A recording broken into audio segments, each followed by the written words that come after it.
que estão aqui. É uma honra, um privilégio poder participar dessa data tão importante e especial para muitos que estão aqui presentes, os familiares que vieram acompanhados. E ter essa oportunidade de trazer uma mensagem junto às Escrituras, isso é um privilégio, uma honra, que eu agradeço a vocês, agradeço a Deus e ao capitão, pastor, irmão Dantas, que permitiu com que essa situação fosse possível. Vamos todos abrir na primeira carta de Paulo aos Coríntios, sem demora. Primeira carta de Paulo aos Coríntios, no capítulo 10.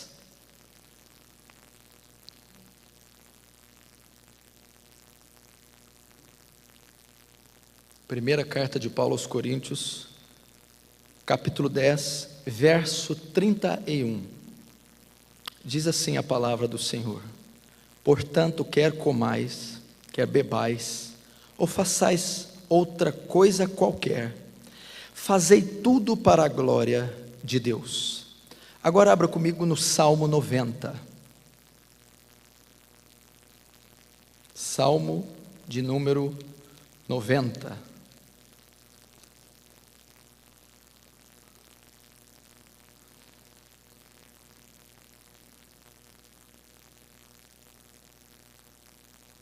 Salmo 90, verso 9. Pois todos os nossos dias se passam na tua ira. Acabam-se os nossos anos, como um breve pensamento. Os dias da nossa vida sobem a 70 anos, ou havendo vigor a 80. Nesse caso, o melhor deles é canseira e enfado, porque tudo passa rapidamente e nós voamos. Verso 11: quem conhece o poder da tua ira e a tua cólera segundo o temor que te é devido? Ensina-nos a contar nossos dias, para que alcancemos coração sábio. Vamos fechar os olhos e orar mais uma vez. Deus poderoso, que essa noite, Senhor, que nessa comemoração, que nessa circunstância, seu nome seja exaltado e glorificado. Que todos nós aqui diminuamos, Senhor, ante o teu poder e a tua majestade, Senhor. Que venhamos sair de cena e que só o seu nome, e apenas o seu nome, venha a ser exaltado. Despeja aqui da sua graça, gloriosa e abundante, abundando sobre todos nós pecadores. Derrama o seu temor e leva cativa as mentes em obediência à tua palavra. Que tudo que sai desse púlpito tribute a ti a glória devida. Amém e amém. Queridos irmãos, mais uma vez eu digo que é uma honra estar aqui participando com vocês. Eu gostaria que vocês ficassem atentos ao que Deus tem para nós através das Escrituras. Esse Salmo de número 90, que é uma oração de Moisés, que vai falar de um atributo muito interessante de Deus, e que não é muito pregado, nem muito conhecido. Vai falar da ira de Deus, da cólera de Deus. E, paralelamente, vai falar da fragilidade, da pequenez e da brevidade do homem. Diz que a vida do homem, o homem chega aos 70 anos, e alguns pelo vigor, 80.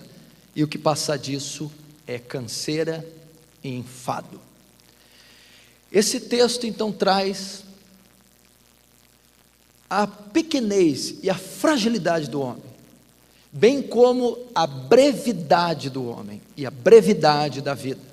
E eu quero iniciar esse discurso falando disso, da microvida que nós possuímos, da vida passageira que nós temos, da brevidade.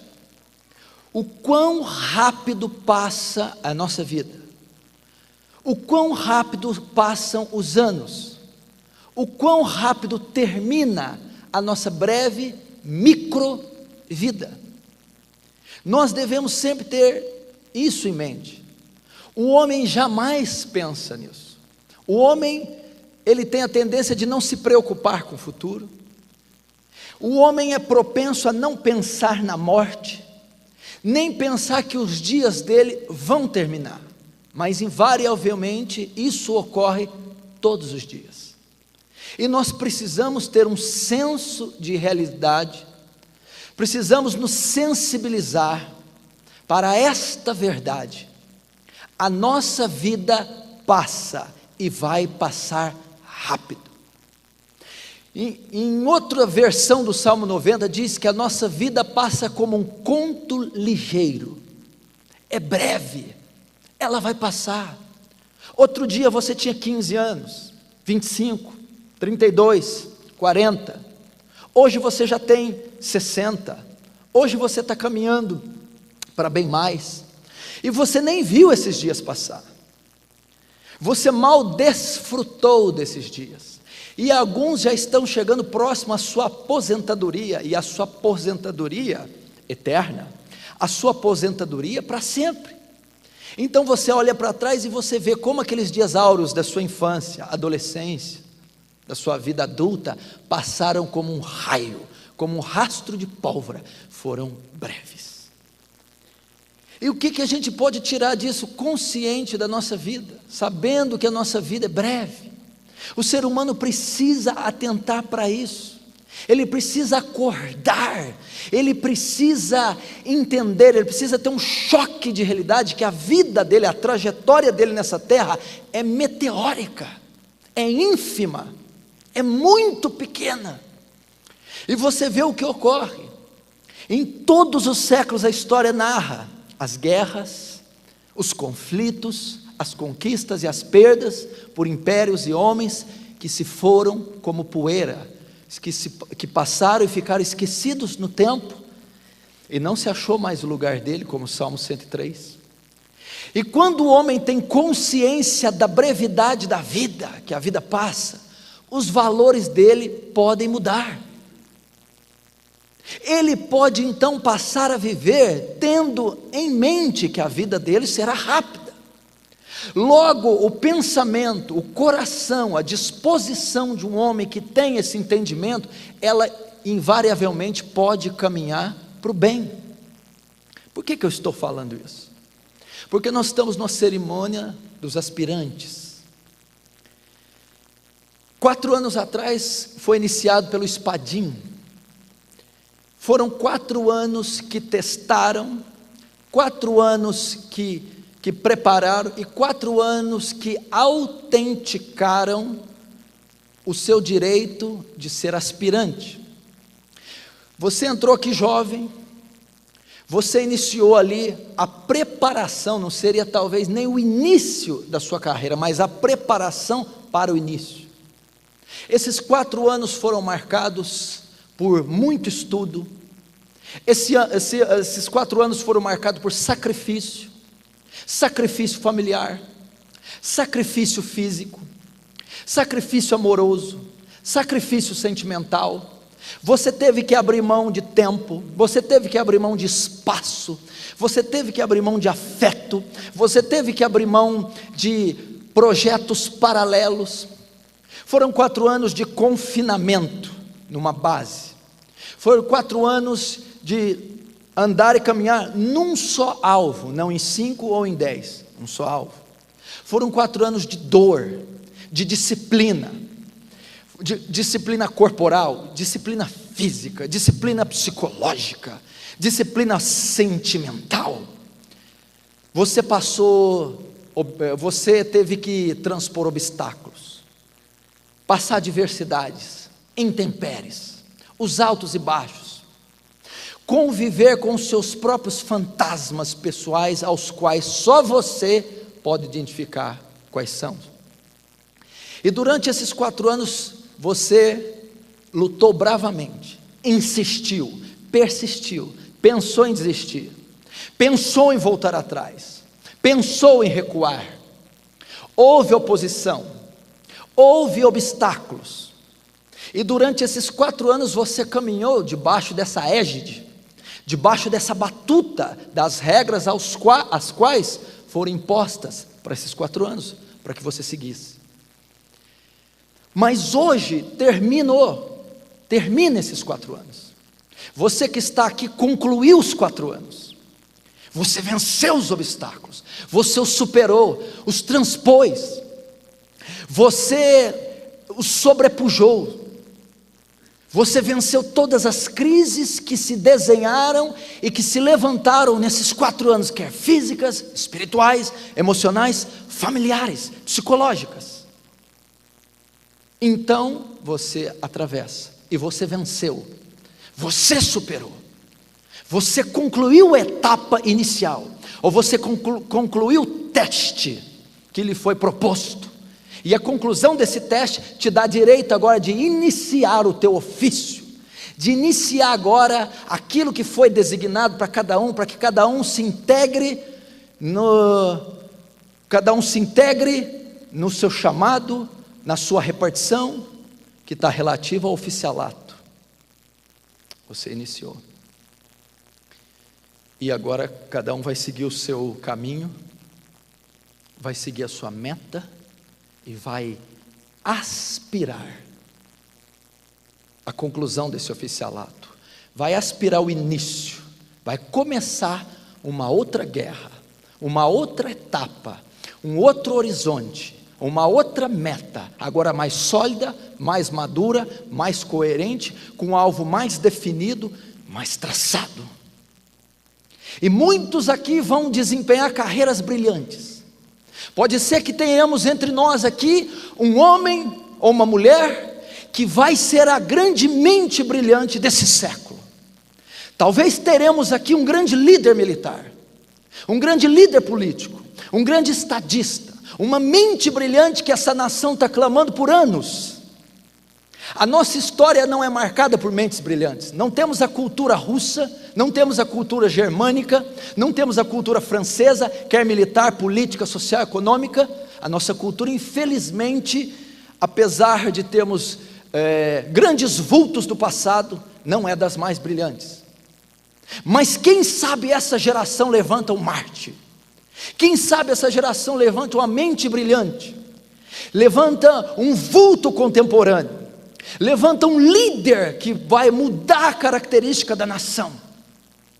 Quem sabe dentre vocês se levante uma pessoa de características especiais, jamais vistas. Isso pode ocorrer. A nação geme pedindo isso. Nós precisamos. Como eu disse aqui no ano passado, as Forças Armadas trazem aquilo que o nosso país não possui. As Forças Armadas trazem disciplina. As Forças Armadas trazem patriotismo, segurança, irmandade, respeito e integridade, que são palavras que estão extintas do vocabulário brasileiro. Esse ato solene de hoje deveria envolver no mínimo o Estado de São Paulo. Deveria mobilizar a nação, um ato tão importante, uma data tão solene. A população brasileira tinha que estar integrada no que o governo, no que as Forças Armadas fazem.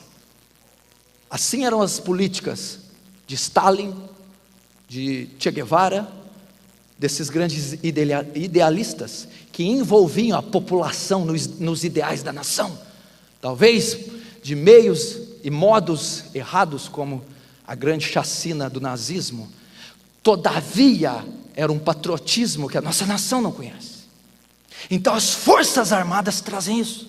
Se tem uma coisa que é digna na nossa nação, que tem disciplina e caráter, é a Marinha, o Exército e a Aeronáutica, que formam homens, cidadãos, pessoas dispostas a morrer pela pátria, coisa que a sociedade brasileira desconhece.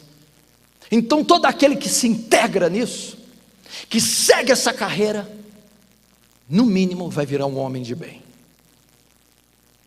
E você está entrando nisso. E talvez, voltando, você pode marcar. E por que não? Talvez o destino te reservou, talvez a soberania de Deus vai te usar para mudar a história dessa nação. Então você vai iniciar esse ofício, vai aspirar isso, e seguir uma carreira que pode ser brilhante, uma carreira que vai requerer mais do que requeriu até agora, uma carreira que vai ter mais obstáculos, oposição de todas as formas, e você vai enfrentar várias frentes de batalha. Isso se você for um oficial decente, de caráter, de integridade, porque é muito fácil até nas Forças Armadas fazer corpo mole e não chegar em lugar nenhum. O homem tem a grande capacidade de fazer isso.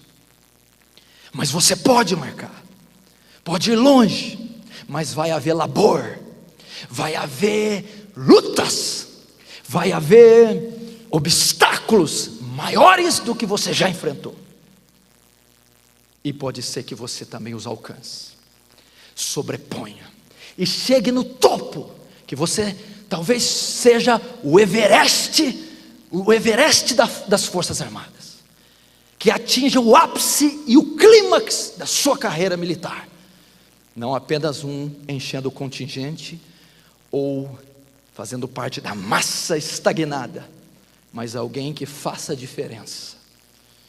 Isso pode ocorrer. Então, novas etapas virão, outras etapas virão, e muitos vão concluir todas. Muitos vão de fato ter essa carreira brilhante, muitos vão ser condecorados, vão ter suas horas de voo, e as suas horas de serviço prestado, e os seus feitos heróicos que renderão a eles méritos, e serão gravados nos anais da história. Mas todavia, o que eu quero dizer e onde eu quero chegar? Vai chegar um tempo, meu irmão, que a idade vai se avançar, e o grande obstáculo que ninguém pode se opor é o tempo. O tempo, ele vai passar. O ontem jamais vai existir. O hoje já está chegando no fim. E o tempo é talvez um grande obstáculo para a maioria. E o tempo vai chegar. E a idade vai se passar, vai se desvanecer. E a nossa vida então, nós veremos o pó que ela é. Nós veremos o quão breve ela é. E nós, quando chegarmos próximo à morte, nós olharemos para trás. E nós veremos então o quão rápida ela passou. E por mais que conquistemos, nós invariavelmente vamos ficar frustrados, porque a maioria dos nossos sonhos não serão talvez alcançados. Nós vamos ver que nós fizemos muito pouco. Nós vamos ver que nós não tivemos tempo suficiente para fazer a reforma que queríamos, a revolução que queríamos, as mudanças que queríamos, os sonhos que queríamos. Nós vamos ver que a nossa família não saiu bem como planejávamos. Nós vamos ver que a nossa profissão e o perfil, a identidade que ela caracterizou-se, não saiu bem como projetamos. Nós vamos ver como a nossa vida espiritual, ministerial, também não concluímos aquilo que almejávamos. E nós vamos chegar no tempo do fim. Então vem outro inimigo, muito forte para sobrepujarmos: a morte. A morte então chegará. Chegará um tempo que todos desse salão estarão mortos. Isso é uma realidade fundamental. Isso é uma realidade inegável, inequívoca. Todos os homens irão morrer. E a morte então chegará para todos, quer formandos, quer iniciantes, quer aposentados, quer velhos, quer idosos. Todos se encontrarão com a morte. Todos serão sepultados, e a maioria estará no esquecimento, salvo aqueles que sobressaírem, e muito, aos do seu tempo.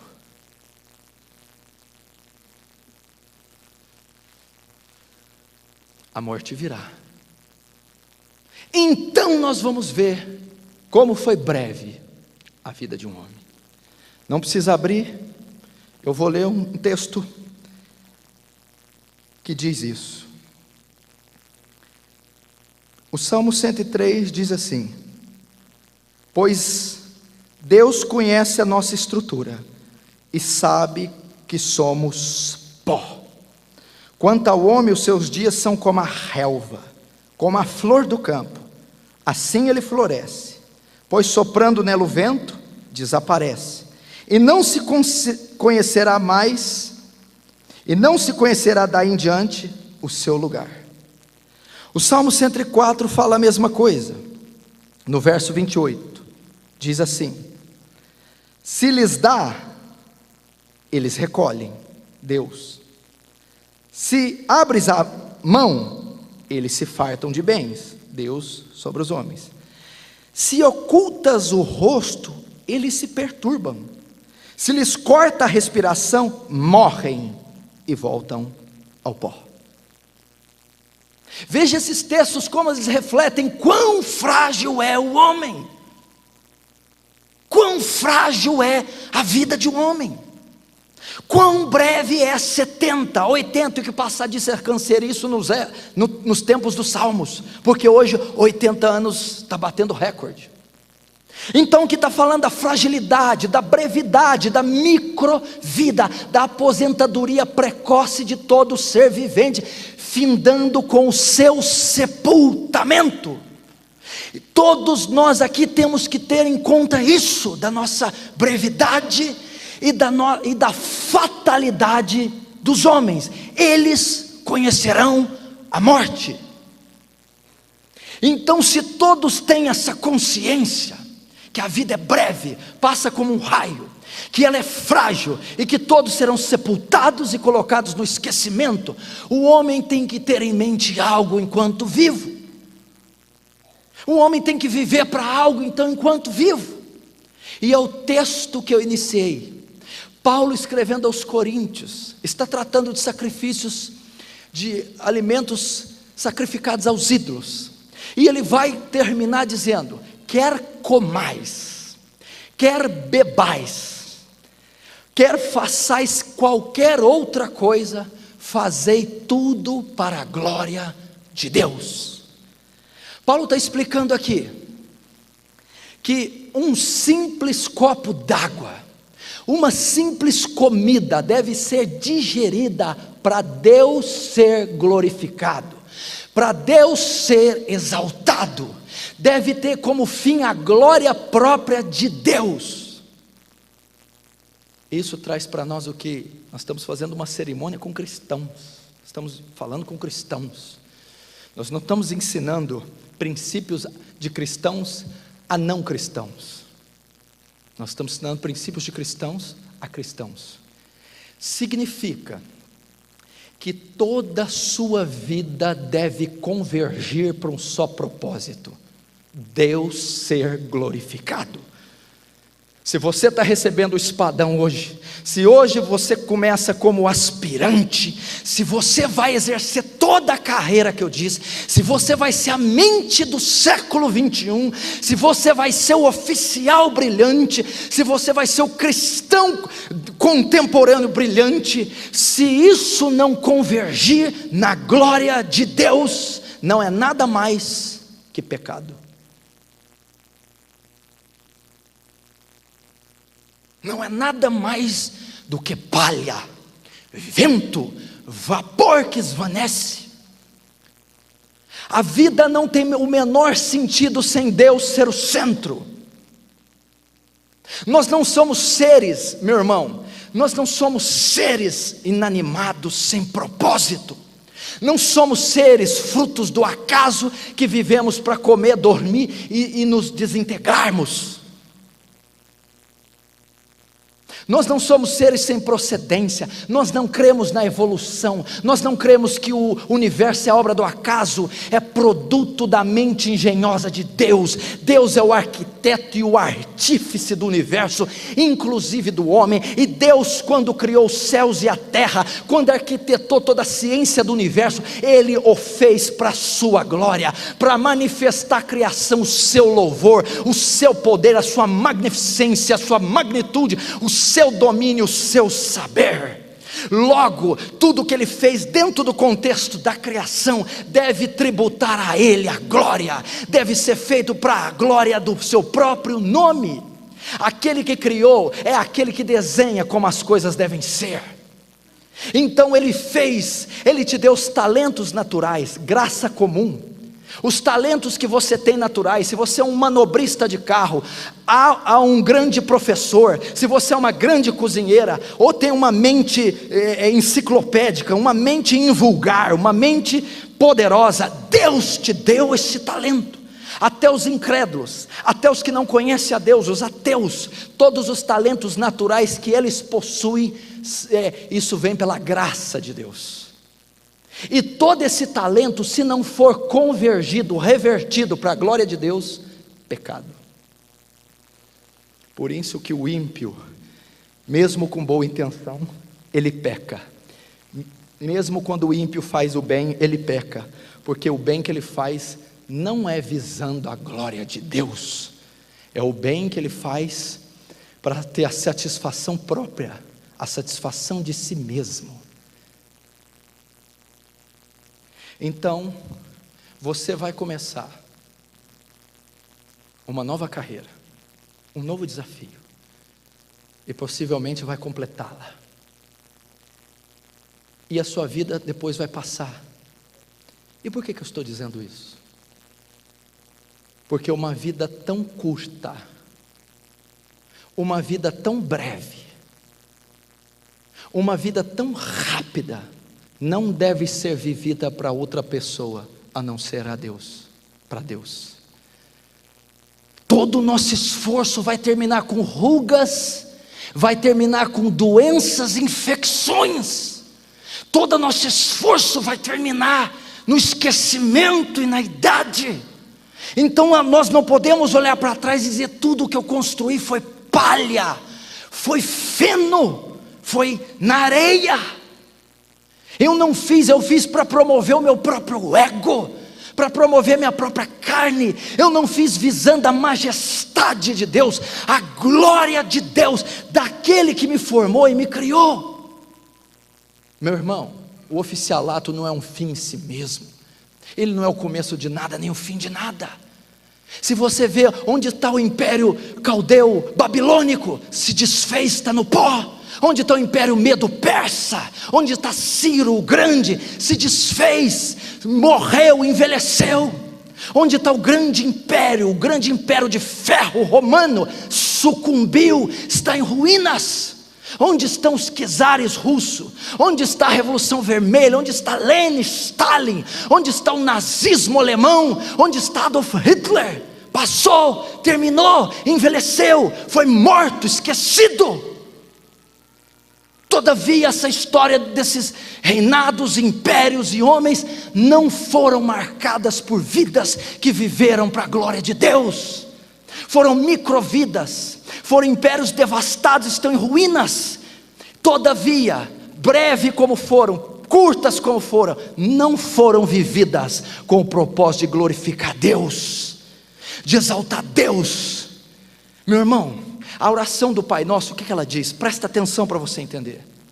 Pai nosso que estás no céu, santificado seja o teu nome, venha a nós o vosso reino, seja feita a tua vontade, assim na terra como nos céus. Vocês deviam se atentar mais para esse trecho, vocês deviam estudar a oração do Pai Nosso.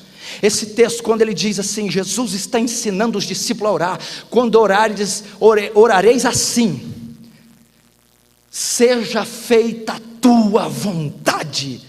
Meu irmão, o oficialato, a carreira sua, não é para realizar a sua vontade. Você não está aqui para fazer a sua vontade, ainda que você seja um general, ainda que você seja a mais alta patente da terra. Não é para executar, não foi essa a oração, não foi esse o propósito de Deus. Ele está dizendo assim: faça a sua vontade. Como isso é aplicado na prática? Você deve orar, pedir ou trabalhar para que seja feito assim: Deus, Senhor, hoje com esse título, com o início dessa carreira, hoje sendo um aspirante, Senhor, faça a sua vontade através da minha carreira, executa, manifesta a sua vontade através do oficialato. Senhor, a oração do Pai Nosso está dentro do contexto do reino de Deus, está dentro do contexto do Sermão do Monte. A oração do Pai Nosso significa assim: Senhor, se é a sua vontade que eu seja um oficial, e através de eu ser oficial, o seu reino vai expandir, e o Senhor vai obter glória, então me levante como oficial, cumpra a sua vontade no meu ofício, e obtenha glória nesse ofício. Você está aqui para expandir o reino de Deus. Meu irmão, toda a história, todos os exércitos, todas as etnias, as raças, todos os movimentos que se levantaram, ficaram no esquecimento. O único movimento que se levantou e não ficou no esquecimento foi o cristianismo, que tem 2000 anos de história, porque o reino se iniciou com Cristo, e o reino vai se concluir com Cristo. Então você deve usar o seu ofício para manifestar o reino. Pai nosso que estais no céu, seja feita a tua vontade, manifesta, faz avançar o teu reino através das minhas patentes, faz avançar o teu reino através do meu ofício, que o evangelho seja pregado através do meu ofício, através do meu testemunho, nos 4 cantos da terra, que eu seja um emissário do alto, um emissário do rei, que eu pregue o evangelho, que eu dê testemunho dentro da minha repartição, dentro do meu ofício, dentro da minha função, e que através do meu testemunho o seu reino esteja avançando, e o Senhor obtenha glória através do meu ofício. Por quê? Por causa da brevidade da vida, porque uma vida tão curta não pode ser vivida para si mesmo. Eu pergunto para você agora, eu não sei quantos anos você tem, mas eu sei que tem pessoas aqui de 20 a pelo menos 60 anos. Quanto da sua vida você viveu até hoje para Deus? Não é o Deus da missa de domingo não, viu bem? Não é o Deus do culto não. É o Deus que te dá oxigênio pela manhã para que você viva. É o Deus que te faz processar um reflexo para manobrar o carro e não bater, porque nem isso sozinho você consegue fazer. É o Deus que nesse momento, enquanto você me ouve, uma artéria pode estar sendo entupida, agora você tem um infarto fulminante, uma veiazinha dessa. Ele está desobstruindo ela agora, sem que você perceba, devido à sua soberania. Quanto da sua vida você viveu para a glória dele? Quanto Deus já avançou o reino dele através da sua vida? Quanto? Daqui um dia toda essa terra vai estar em ruínas. Isso eu não vou te dizer de profecia apocalíptica, eu não vou entrar na Bíblia, eu posso entrar nas ciências, na meteorologia, eu posso entrar na oscilação sísmica da terra. É lógico e claro que ela vai caminhar para uma destruição. Daqui um dia está tudo em ruínas. E o que vai ficar? Só o que você fez para Deus. Eu não estou aqui fazendo uma apologia, meu irmão, a favor da ignorância. Você tem que ser o melhor funcionário da sua repartição, o melhor marido da sua cidade, o melhor pai da sua família, o melhor oficial do mundo, se você tiver capacidade. Contudo que isso vise Deus ser glorificado, Deus ser exaltado.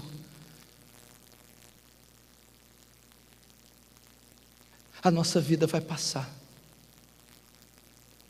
Eu que sou um homem jovem, já estou sentindo os sinais da idade. Já estou sentindo as contrações. E outro dia, eu era um adolescente. A Bíblia diz assim: não acumulei tesouros na terra, onde a traça come, a ferrugem corrói, o ladrão rouba e escava, mas ajunteis tesouros nos céus. Onde você está juntando tesouro? O apóstolo Paulo, escrevendo aos Coríntios, diz assim: Por isso não desfalecemos. Ainda que o nosso homem interior se corrompa, o nosso interior se renova dia a dia. Porque a nossa leve e momentânea tribulação produz para nós um peso de glória muito excelente. Agora, não atentando nós para as coisas que se veem, mas para as coisas que não se veem. Porque as coisas que se veem são temporais, e as coisas que não se veem são eternas. Paulo está dizendo o que? Da brevidade da vida, ainda que o nosso homem exterior se corrompa. Ele está dizendo, o nosso homem interior, carne, a estrutura óssea, muscular, física, vai se corromper, vai ser entregue à velhice, às rugas, até o pó. Mas o nosso homem interior, alma, espírito, se renova dia a dia, não atentando nós para as coisas que se veem, não valorizando, dando primazia às coisas físicas, não atentando, não dando ênfase ao físico, não dando ênfase ao prazer, não dando ênfase à matéria, ao ouro, à prata, não atentando nós para as coisas que se veem, as conquistas e méritos terrenos. O homem é obcecado pela terra. Se ele pudesse, ele trazia o céu para a terra, ele fazia anjos serem homens, ele humanizava o próprio Deus. Eu quero patentes, eu quero coroas, eu quero medalhas, eu quero ouro, eu quero mulheres, eu quero sexo, eu quero meu nome, eu quero nos anais da fama, do saber. E Paulo está ensinando um princípio, não atentando, não dando ênfase. Não está dizendo que eu não trabalho para isso, mas a ênfase não está nisso. Não atentando nós para as coisas que se veem, matéria, mas para as que não se veem. Ele está dizendo, grave os meus olhos, grave a eternidade nos meus olhos, mas atentando para as coisas que não se veem, dando ênfase nas coisas espirituais, empregando força, empregando fé, empregando energia, empregando ciência nas coisas do céu, nas coisas espirituais, no amor a Deus, no amor ao próximo, nas escrituras, no evangelho, crescer de conformidade à estatura de Cristo, crescer em oração, crescer no conhecimento bíblico, crescer no amor altruísta, crescer nas coisas espirituais. Porque as coisas que se veem são temporais. É o que Paulo está dizendo? São breves, passarão. Onde estão os Césares agora? Onde está a glória de Roma? Está no esquecimento, passou. Onde está Jesus Cristo? Morreu também igual todo mundo, verdade, morreu como todo mundo, mas não permaneceu morto como todo mundo. Ao terceiro dia, a pedra do sepulcro rolou, e ele ressuscitou dos mortos, e ele é vivo até hoje. E ele não passou, ele não é temporal, ele é eterno.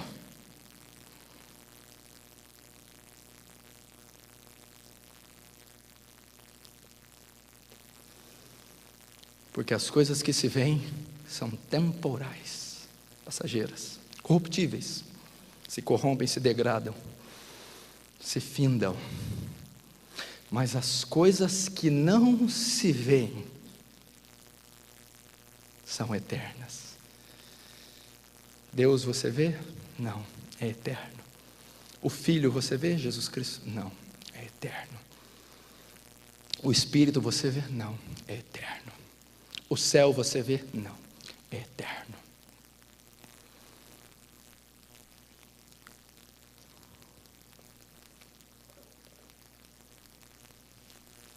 Vou terminar porque me deram só 15 minutos. Pois eu vou esperar o capitão Dantas na saída.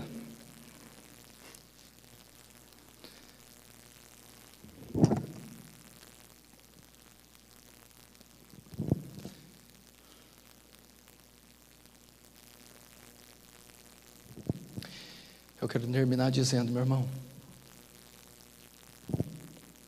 Escute, nós estamos no tempo do fim. O mundo está chegando na sua consumação, quer você acredite ou não. A Bíblia é clara e os sinais são evidentes da volta iminente de Cristo. Nós não temos mais tempo para brincar. A terra está oscilando como um bêbado. A terra está gemendo e nós estamos vendo as primeiras contrações daquela que está para dar a luz. Jesus Cristo vai voltar. Haverá um julgamento para essa terra. As nações serão julgadas, os generais serão julgados, os coronéis, as chacinas e genocídios serão todas julgadas. Os Estados Unidos da América, que exporta prostituição e corrupção para o mundo inteiro, será julgado. O comunismo será julgado. A corrupção de Brasília será julgada. Os poderosos que oprimem e subjugam com mão de ferro os mais fracos serão julgados. A igreja será julgada. Nosso cristianismo será julgado. A Bíblia diz que todos hão de comparecer ante ao tribunal de Cristo. Vai haver um tribunal. Nós seremos julgados pelas nossas obras. Vai haver um trono branco e todos vão se apresentar ante esse trono e vão prestar conta, cada um das suas obras. Nós seremos julgados por palavras, pensamentos, ações e omissões. Esse dia está chegando. Esse dia está breve. E esta geração será marcada pelo tempo do fim. Provavelmente eu e você vamos contemplar o maior evento da existência humana, a segunda volta, a segunda vinda de Jesus. Você talvez tenha pouco tempo. Arrume a sua vida, converta a sua vida de forma a ela viver para a glória de Deus. Talvez muitos sonhos não serão mais do que migalhas e fumaça você não alcançará. Todavia, um coração que tiver voltado para Deus, a sua palavra, um coração que tiver convertido e conformado ao santo evangelho, este será recompensado. Acorda, meus irmãos. Vamos usar as forças armadas para ser um testemunho que Deus existe, para ser um testemunho que Deus é vivo, para ser um testemunho que Cristo veio na terra, que Cristo morreu pelos pecadores, que Cristo morreu para a sua justificação, que Cristo ressuscitou para a sua santificação, que Cristo é o Senhor encarnado, ressurreto, que levou sobre si o vitupério e levou sobre si o pecado da terra. Meu irmão, não importa se são gregos ou troianos, católicos ou muçulmanos, protestantes ou espíritas, ricos ou pobres, se são militares ou civis, todos estão condenados debaixo do pecado, e eles necessitam mais do que um governante, eles necessitam de um Salvador. Seja você esse canal, seja você aquele que vai usar a sua patente, o seu diploma, o seu emblema, para manifestar o reino de Deus a esse mundo perdido. Você vai defender sua pátria com excelência, você vai dar a vida pela pátria sim, você vai exercer o seu ofício com bravura, destemido, com hombridade, justiça. Todavia, a maior patente que estará sobre o seu peito é a patente do céu. Você é embaixador de Deus, embaixador de Cristo. Viva para Ele e para a glória dEle. Que seja esse o propósito do seu ofício. A Deus seja a glória. Amém? Aleluia. Samuel pode vir.